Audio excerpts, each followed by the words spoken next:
Stop right there." That familiar voice moved through her, the rough command hitting her low in the belly, lifting goosebumps on her bare arms.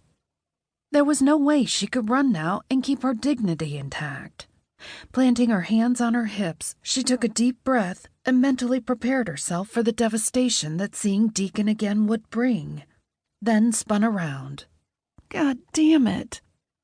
The oxygen rushed from her lungs. Yep, the guy was still as hot as he'd been 6 months ago. Maybe hotter if that were possible.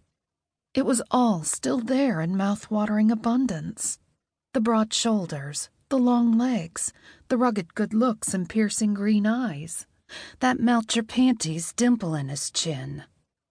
But what always got to her, the thing that made her chest tight and had the ability to make her forget what a giant asshole he'd become, was the overlong hair. It brushed the collar of his shirt in need of a serious trim, too long, too casual for the man he was now. That hair belonged on the scruffy teen who'd worked in his father's garage after school and on weekends. That hair did not belong on Mr. Businessman of the Year. She let her gaze travel to the reason his office door had been locked in the middle of the day, the tall blonde dangling off his arm like a cheap handbag. Alex bit her lip when the familiar pain socked her in the chest. Harden the hell up, Franco. What? You think he's been a monk all these months? The guy was rich and incredibly good-looking. He could screw whoever he liked, as often as he liked. And apparently during the day in his office wasn't off limits. His gaze moved over her body, but his face gave nothing away. Her palms got sweaty again, and her heart started to pound harder. "Well, this is a surprise. To what do I owe this rare pleasure?"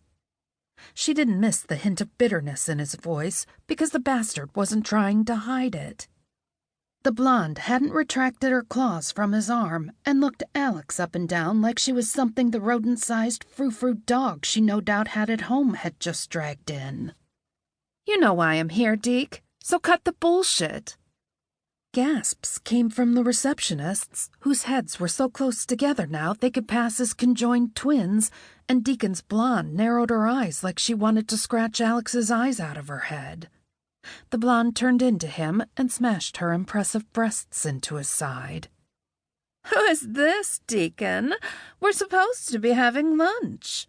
She batted what had to be false lashes and pouted her bee-stung pink lips like a blow-up doll. Alex snorted, couldn't help herself. The woman was a walking, talking cliché. Deacon tried to hide it, but she didn't miss the way he tensed, or the way that muscle in his jaw jumped several times. He was clenching his teeth. He did that when he was annoyed, always had. She tried to shrug it off. So he was pissed she'd ruined his lunch date. Well, tough shit. What did she expect? That the guy had woken up one day and boom, he was no longer a complete and utter asshole? That her feelings would have magically disappeared? If only life were that simple. Her feelings hadn't diminished, not one tiny bit in all these years. She should have known better, should have left this for Piper or Rusty to sort out. Deacon disentangled the woman from his arm and took a step back. "Apologies. We'll have to make it another time, Candace." And just like that, he dismissed the handbag. Candace's lips thinned. "You've got to be kidding me!" He pinned her with a look Alex had never seen before and thankfully had never been the recipient of. God, she almost felt sorry for her. Almost. "We'll catch up another time." Blondie stared at him open-mouthed for several seconds, then with a huff flicked her long mane over her shoulder and flounced out of the office. She noted Deacon didn't watch his date leave. His gaze remained firmly pinned on her. He stepped back and held the door open for her without a word. When she hesitated, the pissed-off vibe he was already throwing ratcheted up a notch. "You're here to see me, right?" She didn't bother answering and stopped forward, sliding past him into his office. Too late to back out now. The room was big, fancy as hell, decked out with all